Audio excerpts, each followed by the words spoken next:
Hello दोस्तों, कैसे हैं आप सब। आज हम लोग मॉडर्न पीरियोडिक टेबल से रिलेटेड बहुत सारे अच्छे क्वेश्चन की प्रैक्टिस करने वाले हैं। तो चलिए देखते हैं पहला क्वेश्चन आपसे क्या पूछा जा रहा है। पहला क्वेश्चन है, आधुनिक आवर्त सारणी में समूह मतलब कि जो ग्रुप क्या होते हैं और वे क्या दर्शाते हैं। तो चलिए सबसे पहले समझते हैं कि मॉडर्न पीरियोडिक टेबल में जो ग्रुप होते हैं मतलब कि समूह होते हैं वो क्या होते हैं। तो मॉडर्न पीरियोडिक टेबल में आपको ये जो वर्टिकल्स लाइंस दिख रही है ना, इसी को समूह कहा जाता है। तो यहाँ पर टोटल 18 वर्टिकल्स लाइंस होती हैं, मतलब कि टोटल 18 ग्रुप होते हैं। और हर ग्रुप की खासियत क्या होती है, तो हर ग्रुप में जितने भी एलिमेंट्स रखे गए हैं उनमें अंतिम कोष में, उनके एटम के अंतिम कोष में इलेक्ट्रॉन की जो संख्या रहती है वो समान रहती है, मतलब कि जो वैलेंस इलेक्ट्रॉन रहते हैं वो समान रहते हैं।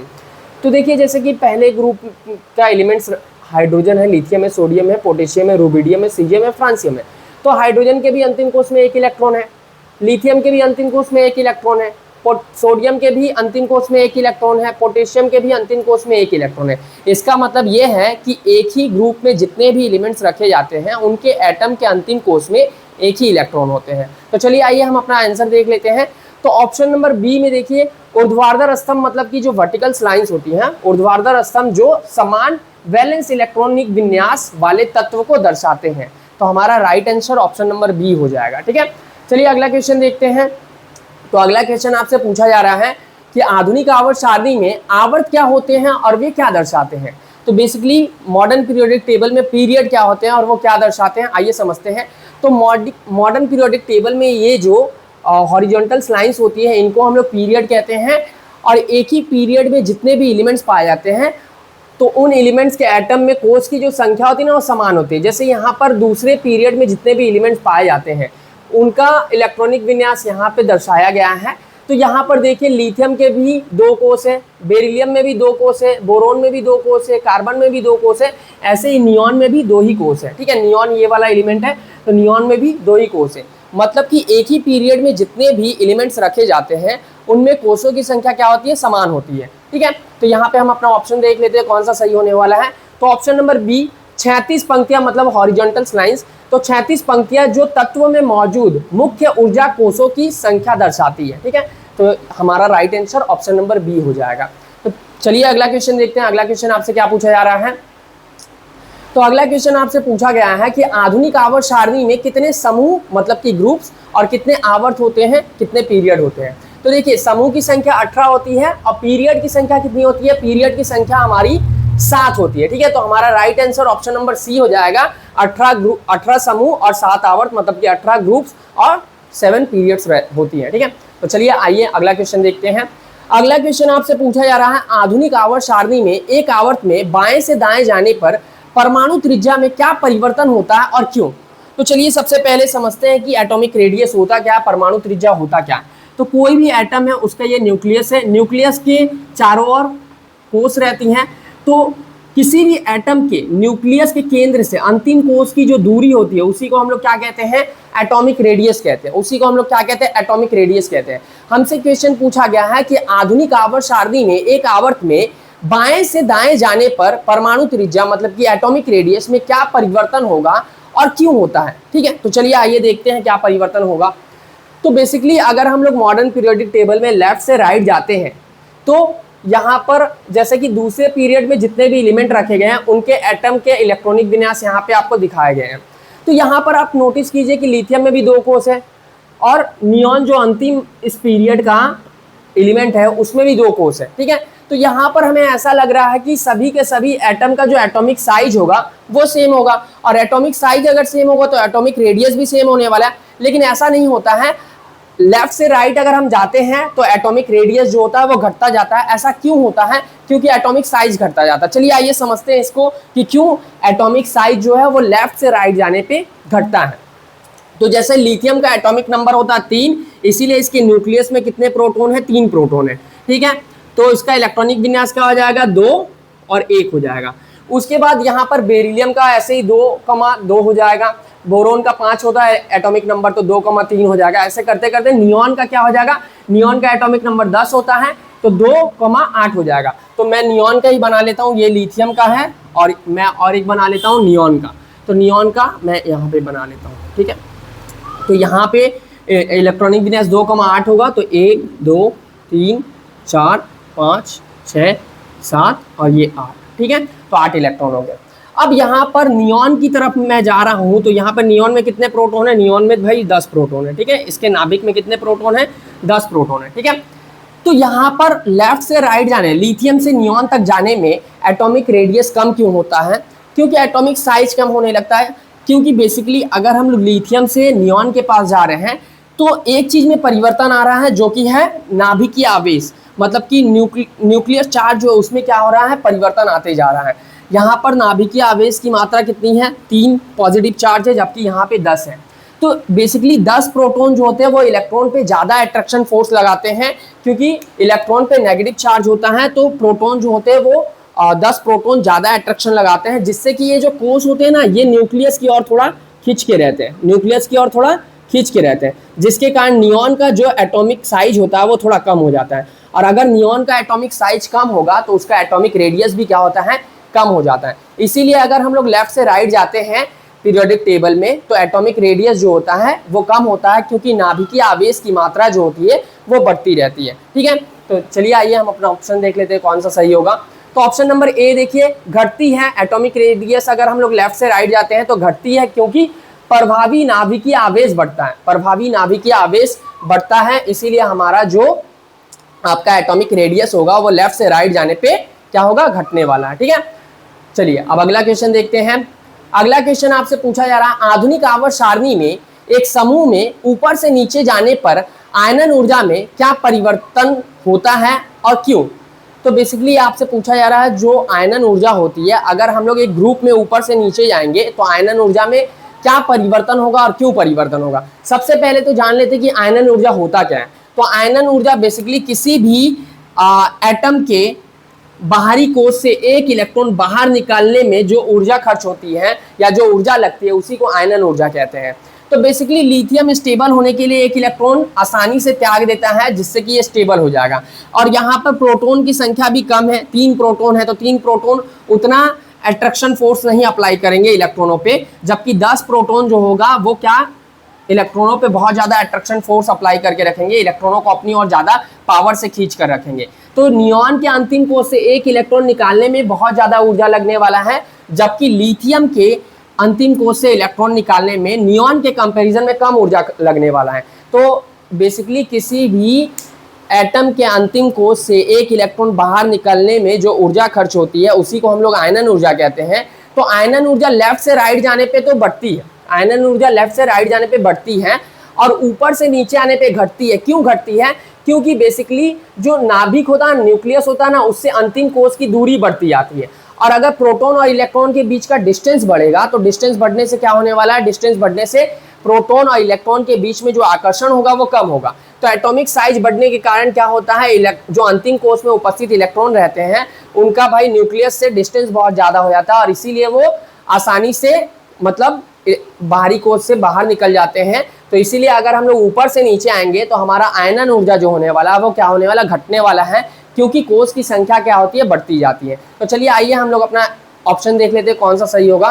तो हमारा ऑप्शन नंबर बी सही हो जाएगा, घटती है क्योंकि परमाणु आकार बढ़ता है। ओके, चलिए अगला क्वेश्चन देखते हैं। आपसे अगला क्वेश्चन पूछा जा रहा है, उत्कृष्ट गैसें मतलब कि जो नोबल गैसें होती है रासायनिक रूप से अक्रियाशील क्यों होती है? तो बेसिकली जो नोबल गैसें होती है ना, उनका जो अष्टक होता है ना पूर्ण होता है, मतलब ये पहले से स्टेबल होते हैं। इनके अंतिम कोश में 8 इलेक्ट्रॉन होता है, और अंतिम कोश में जिस भी परमाणु के अंतिम कोश में 8 इलेक्ट्रॉन हो जाता है वो स्टेबल होते हैं। तो नियॉन को अगर हम देखें तो नियॉन के अंतिम कोश में कितना इलेक्ट्रॉन है? 2,8, तो ये स्टेबल पहले से ही रहता है। तो मॉडर्न पीरियोडिक टेबल में जितने भी 8वें ग्रुप में, मतलब 8वें ग्रुप में जितने भी एलिमेंट्स रखे गए सारे के सारे नोबल गैस है, और इनके अंतिम कोश में 8 इलेक्ट्रॉन रहता है। बस हीलियम के अंतिम कोश में 2 इलेक्ट्रॉन रहता है। तो पहले कोश की कैपेसिटी 2 रहती है, इसीलिए वो भी क्या होता है? अक्रिय गैस होता है, वो भी स्टेबल होता है, ठीक है। तो इसीलिए ये लोग किसी दूसरे से उतना रिएक्ट नहीं करते हैं, तो इसीलिए ये रासायनिक रूप से क्या होते हैं? अक्रियाशील होते हैं, ठीक है। तो वो बेसिकली हमारा सबसे अच्छा ऑप्शन कौन सा हो जाएगा? तो ऑप्शन नंबर सी जो होगा, उनके सबसे बाहरी इलेक्ट्रॉनिक कोश पूरी तरह से भरे होते हैं, तो ये हमारा राइट आंसर हो जाएगा। तो चलिए अगला क्वेश्चन देखते हैं। अगला क्वेश्चन आपसे पूछा जा रहा है, आवर्त सारणी में विद्युत ऋणात्मकता दर्शाता है और आवर्त में बाएं से दाएं जाने पर यह कैसे बदलती है। तो बेसिकली देखिए विद्युत ऋणात्मकता क्या होता है। तो जैसे मान लीजिए, जैसे हमें पता है कि जो हमारा पानी का केमिकल फॉर्मूला होता है वो होता है H2O। तो H2O में जो बॉन्ड बनता है वो होता है कोवेलेंट बॉन्ड। तो कोवेलेंट बॉन्ड बेसिकली इलेक्ट्रॉन के साझेदारी से बनता है, इलेक्ट्रॉन के पेयर बनने से बनता है। तो यहाँ पर बेसिकली जो पेयर बना हुआ ना वो कैसे बना हुआ है, तो ऑक्सीजन के अंतिम कोष में 6 इलेक्ट्रॉन होता है और हाइड्रोजन के अंतिम कोष में 1 इलेक्ट्रॉन होता है। ठीक है, तो यहाँ पर एक मतलब दो एक ऑक्सीजन का इलेक्ट्रॉन और एक हाइड्रोजन का इलेक्ट्रॉन बॉन्ड बना लेता है, जिसके कारण यहाँ पर हाइड्रोजन को भी 2 इलेक्ट्रॉन मिल गया, ये भी स्टेबल हो गया और ये भी हाइड्रोजन स्टेबल हो गया, और ऑक्सीजन का भी हो गया 2 2 4 2 6 2 8, तो ये भी स्टेबल हो गया। ठीक है, लेकिन ऑक्सीजन के मन में थोड़ा सा लालच आ जाता है, क्योंकि ऑक्सीजन के पास पॉजिटिव चार्ज ज़्यादा रहता है। ऑक्सीजन में 8 पॉजिटिव चार्ज रहता है, जबकि हाइड्रोजन में 1 ही पॉजिटिव चार्ज रहता है। तो पॉजिटिव चार्ज जो होते हैं वो इलेक्ट्रॉन को अपनी ओर खींचते हैं, क्योंकि इलेक्ट्रॉन पे नेगेटिव चार्ज होता है। तो यहाँ पर बेसिकली ऑक्सीजन के मन में लालच आ चुका है, ये क्या करेगा, जो साझा किया गया इलेक्ट्रॉन है, जो साझा किया गया इलेक्ट्रॉन है, ये अपनी ओर थोड़ा आकर्षित करके रखेगा, जिससे कि इस पर थोड़ा सा आंशिक रूप से नेगेटिव चार्ज क्रिएट हो जाएगा। तो किसी भी तत्व का साझा किए गए इलेक्ट्रॉन को अपनी ओर जो खींचने की क्षमता होती है या आकर्षित करने की क्षमता होती है, उसी को हम लोग क्या कहते हैं, इलेक्ट्रोनेगेटिविटी कहते हैं या विद्युत ऋणात्मकता कहते हैं। तो बेसिकली अगर लेफ्ट से राइट जाएंगे तो इलेक्ट्रोनेगेटिविटी में क्या परिवर्तन आने वाला है, तो ये देख लेते हैं। तो बेसिकली देखिए हाइड्रोजन जो है वो कहाँ पे है, हाइड्रोजन पीरियोडिक टेबल में कहाँ पे है, राइट में, लेफ्ट में है सॉरी, और ऑक्सीजन कहाँ पे है, राइट में है। तो यहाँ पर ऑक्सीजन का क्या है, ऑक्सीजन का जो विद्युत ऋणात्मकता है वो ज़्यादा है। तो लेफ्ट से राइट जाएंगे अगर हम, तो विद्युत ऋणात्मकता क्या होने वाला है, बढ़ने वाला है, और ऊपर से नीचे आएंगे तो क्या होने वाला, विद्युत ऋणात्मकता घटने वाला है। क्यों घटने वाला है, क्योंकि भाई साहब प्रोटॉन और इलेक्ट्रॉन के बीच का डिस्टेंस बढ़ जाने वाला है। तो अगर न्यूक्लियस का जो डिस्टेंस होगा वो बाहरी कोश से बहुत दूर होगा, तो वो इलेक्ट्रॉन को उतना आकर्षित नहीं कर पाएगा, इसीलिए ऊपर से नीचे आने पे इलेक्ट्रोनेगेटिविटी घटता है, जबकि लेफ्ट से राइट जाने पे इलेक्ट्रोनेगेटिविटी जो होता है वो क्या होता है, बढ़ता है। ठीक है, तो चलिए अगला देखते हैं। अगला क्वेश्चन क्या है, बोला समूह 1 और समूह 2 तत्वों की उच्च अभिक्रियाशीलता का मुख्य कारण क्या है। ठीक है, मतलब जो समूह 1 के तत्व है जिसको हम लोग क्षारीय धातु कहते हैं, और समूह 2 के तत्व जिसको हम लोग क्षारीय मृदा धातु कहते हैं, तो वो बहुत ज़्यादा अभिक्रियाशील होते हैं। इसका मुख्य कारण क्या है, तो बेसिकली उनके अंतिम कोष में जो क्षारीय धातु होते हैं उनके अंतिम कोष में 1 इलेक्ट्रॉन होते हैं। तो वो नोबल गैस की तरह स्टेबल होने के लिए अपने अंतिम कोष से 1 इलेक्ट्रॉन दान करना चाहते हैं, जिससे कि उनके अंतिम कोष में 8 इलेक्ट्रॉन हो जाए और वो स्टेबल हो जाए। तो इसीलिए, और दूसरे जो क्षारीय मृदा धातु ये रहती हैं वो भी अपने अंतिम कोष से 2 इलेक्ट्रॉन दान करके स्टेबल होना चाहती है, तो इसीलिए वो बहुत ज़्यादा क्या होती है, अभिक्रियाशील होती है। तो देख लेते हैं कौन सा ऑप्शन सही होने वाला है। तो ऑप्शन नंबर सी देखिए, स्थायी इलेक्ट्रॉनिक विन्यास प्राप्त करने के लिए आसानी से 1 या 2 वैलेंस इलेक्ट्रॉन खोने की प्रवृत्ति, ठीक है, प्रवृत्ति जो रहती है, इसीलिए बेसिकली समूह 1 और समूह 2 के जो तत्व होते हैं वो बहुत ज़्यादा अभिक्रियाशीलता दर्शाते हैं। ठीक है, चलिए अगला क्वेश्चन देखते हैं। तो समूह 1 के तत्वों को हम लोग क्षार धातु कहते हैं, जबकि समूह 2 के तत्वों को हम लोग क्षार भू धातु या क्षार मृदा धातु कहते हैं। और समूह 3 से लेकर समूह 12 तक के तत्वों को हम लोग संक्रमण तत्व कहते हैं। उसके बाद समूह 17 के जो तत्व होते हैं, ग्रुप 17 के जो तत्व रहते हैं उसको हैलोजन फैमिली कहते हैं। देन उसके बाद जो समूह 18 के तत्व होते हैं उनको हम लोग नोबल गैसेस कहते हैं। ठीक है, तो ये आप लोग याद रखिएगा, इससे क्वेश्चन आपसे पूछा जा सकता है। ठीक है, तो चलिए अगला क्वेश्चन देखते हैं। अगला क्वेश्चन आपसे पूछा जा रहा है, निम्नलिखित में से कौन सा धात्विक गुण में कमी का सही क्रम दर्शाता है। ठीक है, तो धात्विक गुण क्या होता है, तो बेसिकली धात्विक गुण किसी भी तत्व के अंतिम कोष से इलेक्ट्रॉन दान करके धनायन बनाने की जो प्रवृत्ति होती है वही धात्विक गुण कहलाता है। तो बेसिकली पीरियोडिक टेबल के लेफ्ट में जितने भी एलिमेंट रखे गए हैं सारे के सारे धातु होते हैं। तो यहाँ पर जो पहले ग्रुप में जितने भी एलिमेंट रखे गए हैं, तो ऊपर से नीचे आने पे धात्विक गुण जो होता है वो बढ़ता है। क्यों बढ़ता है, क्योंकि धात्विक गुण क्या होता है, अंतिम कोष के इलेक्ट्रॉन को आसानी से दान करके धनायन बनाने की जो प्रवृत्ति होती है उसी को हम लोग धात्विक गुण कहते हैं। तो बेसिकली यहाँ पर लिथियम और लिथियम के अंतिम कोष में जो इलेक्ट्रॉन है और लिथियम में जो प्रोटॉन है उनके बीच का डिस्टेंस क्या है, उनके बीच का डिस्टेंस भाई साहब कम है, इसीलिए यहाँ पर इलेक्ट्रॉन दान करने में थोड़ा सा इसको प्रॉब्लम होगा, लेकिन जो पोटेशियम है, पोटेशियम या रुबिडियम जो है, यहाँ पर प्रोटॉन और अंतिम कोष में उपस्थित इलेक्ट्रॉन के बीच का डिस्टेंस बहुत ज़्यादा है, तो रुबिडियम आसानी से क्या करेगा, लिथियम के कंपैरिजन में आसानी से वो इलेक्ट्रॉन दान कर देगा। तो बेसिकली ऊपर से नीचे आने पे जो धात्विक गुण होता है वो बढ़ता है, क्योंकि धातु का गुण होता है कि अंतिम कोष से इलेक्ट्रॉन दान करके जल्दी से धनायन बनाने की जो प्रवृत्ति होती है उसी को हम लोग धात्विक गुण कहते हैं। तो ऊपर से नीचे आने से धात्विक गुण जो होता है वो क्या होता है, बढ़ता है। ठीक है, चलिए अगला क्वेश्चन देखते हैं। तो सॉरी, ये वाला क्वेश्चन तो सही क्रम क्या हो जाएगा, ये पूछा गया है। तो ये हमारा ऑप्शन नंबर सी देखिए, पोटेशियम, सोडियम और लिथियम पहले ग्रुप के एलिमेंट्स है। तो जैसे जैसे हम लोग नीचे आएंगे वैसे वैसे धात्विक गुण क्या होने वाला, बढ़ने वाला है। तो सबसे ज्यादा धात्विक गुण कौन सा किसका होगा, इन तीनों में से पोटेशियम का होगा, तो ग्रेटर देन का साइन दिया हुआ, फिर सोडियम का होगा, फिर लिथियम का होगा। तो हमारा right answer option number C हो जाएगा। ठीक है, तो इस टाइप के क्वेश्चन आपके एग्जाम में बहुत पूछे जाते हैं, तो इस पर थोड़ा सा ध्यान दीजिएगा। आप सारे ग्रुप के एलिमेंट्स को अच्छे तरीके से याद कर लीजिएगा। मैंने ट्रिक भी बना रखा है, तो जाकर के वो वीडियो भी आप देख सकते हैं। ठीक है, डिस्क्रिप्शन में मैं उसका लिंक ऐड कर दूंगा, तो वहां से भी आप देख सकते हैं। ऐसे चैनल में मैंने प्लेलिस्ट बना रखा है, तो वहां से भी आप लोग जाकर के देख सकते हैं। ठीक है, तो अगला क्वेश्चन देखते हैं। अगला क्वेश्चन है, एक आवर्त में बाएं से दाएं जाने पर तत्वों का धात्विक गुण क्यों घटता है। तो बेसिकली अगर हम लोग पीरियड में लेफ्ट से राइट जाते हैं तो तत्वों का जो धात्विक गुण होता है वो क्यों घटता है। ऊपर से नीचे तो बढ़ता है, लेकिन लेफ्ट से राइट जाने पे क्यों घटता है। तो बेसिकली धात्विक गुण, अभी मैंने आपको क्या बताया कि धात्विक गुण क्या होता है, किसी भी तत्व के परमाणु के अंतिम कोष से इलेक्ट्रॉन दान करके धनायन बनाने की जो प्रवृत्ति होती है वही धात्विक गुण होता है। ठीक है, तो लेफ्ट से राइट जाएंगे तो हम लोग बेसिकली लेफ्ट से राइट अगर जा रहे हैं तो कहाँ जा रहे हैं, धातु से अधातु की ओर जा रहे हैं। तो जैसे जैसे हम लोग आगे बढ़ेंगे ना वैसे वैसे तत्वों के जो परमाणु होंगे उनका इलेक्ट्रॉन दान करने की जो क्षमता होगी ना उसमें कमी आने वाली है। तो कमी आएगी तो धात्विक गुण क्या होने वाला, कम हो जाने वाला है। इसीलिए लेफ्ट से राइट जाने से हमारा धात्विक गुण क्या होता है, घटता जाता है। तो हमारा राइट आंसर क्या हो जाने वाला है, तो इलेक्ट्रॉन खोने की प्रवृत्ति घटने के कारण। ठीक है, तो ऑप्शन नंबर ए हमारा सही हो जाने वाला है कि इलेक्ट्रॉन खोने की जो प्रवृत्ति होती है उनमें कमी, वो घटने के कारण क्या होता है, धात्विक गुण लेफ्ट से राइट जाने पे हम लोग का घटने लगता है। ठीक है, चलिए अगला क्वेश्चन देखते हैं। तो अगला क्वेश्चन, किस गुण का मान एक आवर्त में बाएं से दाएं जाने पर आमतौर पर पहले बढ़ता है और फिर घटता है। तो बेसिकली ये वाला जो क्वेश्चन है बहुत अच्छा क्वेश्चन है, बहुत इंपॉर्टेंट क्वेश्चन भी बोल सकते हैं इसको, क्योंकि ये वाला जो क्वेश्चन है यहाँ पर हमारा राइट आंसर होने वाला संयोजकता या वैलेंसी। तो सबसे पहले समझते हैं कि वैलेंसी होता क्या है। तो वैलेंसी बेसिकली किसी भी तत्व के परमाणु को स्टेबल होने के लिए अपने अंतिम कोष से जितना इलेक्ट्रॉन दान करना है या जितना इलेक्ट्रॉन अपने अंतिम कोष में ग्रहण करना है या जितना इलेक्ट्रॉन साझा करना है, उस इलेक्ट्रॉन की संख्या को ही उस तत्व का वैलेंसी कहते हैं। तो बेसिकली यहाँ पर अगर हम लोग मॉडर्न पीरियोडिक टेबल में लेफ्ट से राइट जाते हैं तो क्या होता है, चलिए देखते हैं। तो दूसरे पीरियड में जितने भी एलिमेंट्स है उसका इलेक्ट्रॉनिक विन्यास यहाँ पे दिया गया है। तो लिथियम के अंतिम कोष में एक इलेक्ट्रॉन है, मतलब कि इसकी संयोजकता कितनी है, एक है, ये एक इलेक्ट्रॉन दान करके स्टेबल हो जाएगा। बेरिलियम के अंतिम कोष में 2 इलेक्ट्रॉन है, मतलब कि इसकी संयोजकता 2 है, इसकी वैलेंसी 2 है, ये 2 इलेक्ट्रॉन दान करके स्टेबल हो जाएगा।